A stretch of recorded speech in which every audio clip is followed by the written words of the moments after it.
नमस्कार दोस्तों, स्वागत है आप सभी का आपके अपने इस यूट्यूब चैनल विद्या मंत्र पे। दोस्तों, जैसा कि आपको पता है कि इन दिनों पूरे बिहार में दिसंबर सीटेट को शामिल करने को लेकर बिहार के कुछ अभ्यर्थियों ने, गिने चुने लोगों ने एक तरीके से पूरे बिहार के अभ्यर्थियों को बेवकूफ़ और पागल बना रखा है। वो कहते हैं कि दिसंबर सीटेट माह के अभ्यर्थी न्यूनतम अर्हता रखते हैं, इसलिए उनको नियोजन में शामिल किया जाए। वो इसलिए ऐसा कह रहे हैं क्योंकि उन्होंने चंदा वसूल रखा है लाखों रुपये। अब उनको जवाबदेही तय करनी उन अभ्यर्थियों को जिन्होंने विश्वास के नाम पे उनको चंदा दिया था। आइए हम बातचीत करते हैं, क्या कानूनी रूप से दिसंबर सीट को लेना पॉसिबल है? क्या कुछ नियम कानून कहते हैं दिसंबर सीटेट को लेकर? तो आइए आपको सारी बातें बताते हैं। जैसे कि आप स्क्रीन पे देख रहे हैं कि आवेदन की अंतिम तारीख अर्हता ही नियुक्ति के लिए मान्य, यानी कि जो आवेदन की अंतिम तारीख की जो अर्हता है वही नियुक्ति के लिए मान्य है। यानी कि जिस समय आपका last date submission of application था वही आपका कट ऑफ डेट माना जाएगा, जिसको लेकर एक तरीके से इलाहाबाद हाई कोर्ट में एक ऑर्डर भी पास हुआ है। आइए आपको दिखाते हैं क्या कुछ है। आप यहाँ देखेंगे प्रयागराज, जो कि इलाहाबाद हाई कोर्ट ने 69,000 सहायक अध्यापक भर्ती में नियुक्तियाँ शासनादेश के गाइडलाइन के आधार पर किए जाने की मांग में दाखिल याचिका निस्तारित कर दी, यानी कि इस पर जजमेंट दे दिया है। याचिका में मांग की गई थी कि परिषद को आदेश दिया जाए कि वो नियुक्ति 16 मई 2020 को जारी शासनादेश के तहत करे। मतलब कि उनको कहा गया था कि इसको छूट देके 16 मई 2020 तक के लोगों को शामिल करके बहाली करे। विशेषकर गाइडलाइन के क्लास 1 to 4 का से पालन किया जाए तथा ऐसे लोगों को नियुक्ति ना दी जाए जिनके आवेदन की अंतिम तिथि पर निर्धारित अर्हता नहीं रखते थे। साथ ही मांग थी कि जो लोग आवेदन की अंतिम तिथि पर न्यूनतम अर्हता नहीं रखते थे उनको शामिल ना किया जाए। तो आप यहाँ देखेंगे देवेंद्र सिंह और अन्य 7 की ओर से दाखिल याचिकाओं पर न्यायमूर्ति अश्वनी कुमार मिश्र ने सुनवाई की।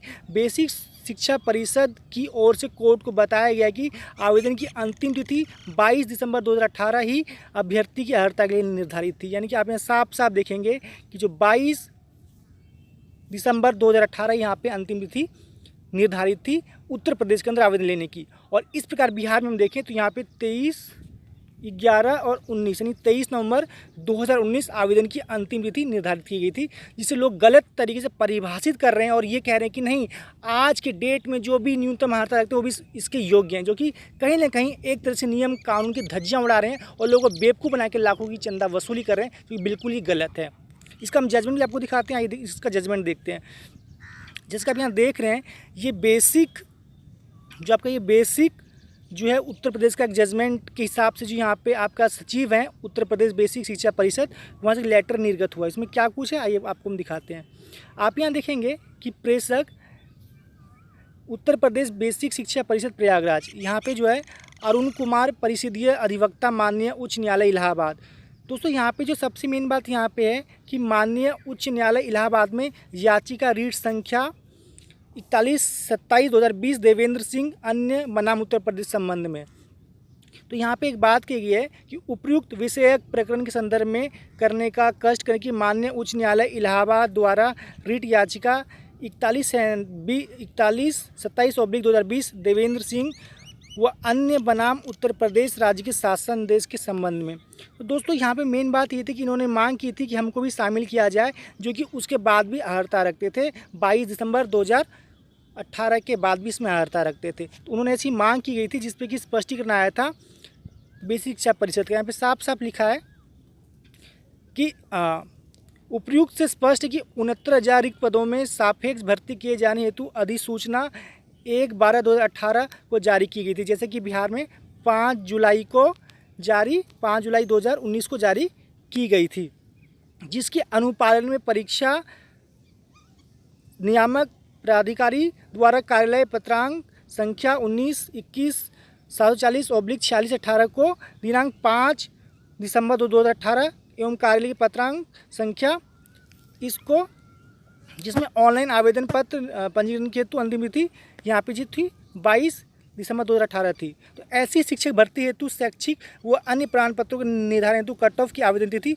पंजीकरण की आवेदन तिथि जो है 22 दिसंबर 2018 होगी। यानी कि जिस दिन लास्ट सबमिशन का डेट था वही इसकी अंतिम डेट मानी गई है। इस चीज़ के लिए ये साफ साफ स्पष्ट किया गया है। आइए हम बात करते हैं बिहार के बारे में। यहाँ पे अभ्यर्थी बस एक ही चीज़ को यहाँ पे बार बार रट रहे हैं कि यहाँ पे जो रणजीत कुमार सिंह IAS ऑफिसर, उनका एक लेटर 12 सितंबर को यहाँ पे जारी हुआ। तो उन्होंने यहाँ पे एक ही बात की थी, एक ही बात में अभ्यर्थी जो है लोग कंफ्यूज कर रहे हैं। यहाँ पे ये बात है कि यहाँ पे वर्ष 19-20 में शिक्षक नियोजन हेतु अभ्यर्थी की शैक्षणिक प्रशैक्षणिक अर्हता की संबंध में स्पष्ट करना है कि शिक्षक नियोजन हेतु आवेदन की देने की अंतिम तिथि तक अभ्यर्थी की शैक्षणिक प्रशैक्षणिक परीक्षा उत्तीर्ण होना आवश्यक है। यानी कि यहाँ पे अंतिम तिथि का मतलब मैं आपको आज क्लियर कर देता हूँ कि 23 नवंबर 2019 थी। लोग इसको गलत में ले रहे हैं कि नहीं, आज ये महीना जून चल रहा है तो जून 2020 होगी। तो ऐसा नहीं है, ये लोग चंदा वसूलने का काम कर रहे हैं, लोगों को गुमराह कर रहे हैं और कहीं भ्रामक चीज़ कर रहे हैं। दूसरी बात, दिसंबर को यहाँ पे शामिल इसलिए भी नहीं किया जा सकता क्योंकि ये भर्ती पुरानी है और इसमें वही लोग एप्लीकेबल थे जो 23 नवंबर 2019 से पहले वंचित रह गए थे, जिनके पक्ष में जजमेंट आया था। नए अभ्यर्थियों को शामिल करना यहाँ पे पुराने अभ्यर्थियों के मौलिक अधिकारों को साफ साफ उल्लंघन होगा। तो ऐसे में किसी प्रकार से दिसंबर सीटेट यहाँ पे योग्य नहीं पाए जाते। कुछ लोग यूट्यूब के थ्रू, मैसेज के थ्रू, व्हाट्सएप के थ्रू लोगों को भ्रामक चीज़ें दिखाते हैं कि नहीं शामिल है। तो उनको साफ साफ कह दूँ कि इस केस में कोई जान नहीं है। जो केस ये लोग करेंगे भी कोर्ट में तो इनका केस खारिज हो जाएगा और डिसमिस हो जाएगा, क्योंकि इनमें कोई जान ही नहीं है। दूसरी बात, मैं ऐसे लोगों से एक आग्रह करना चाहता हूँ कि आप बिहार के लाखों अभ्यर्थियों के जीवन का खिलवाड़ ना करें, बेहतर होगा। क्योंकि आपकी मांग कहीं से भी जायज़ नहीं है।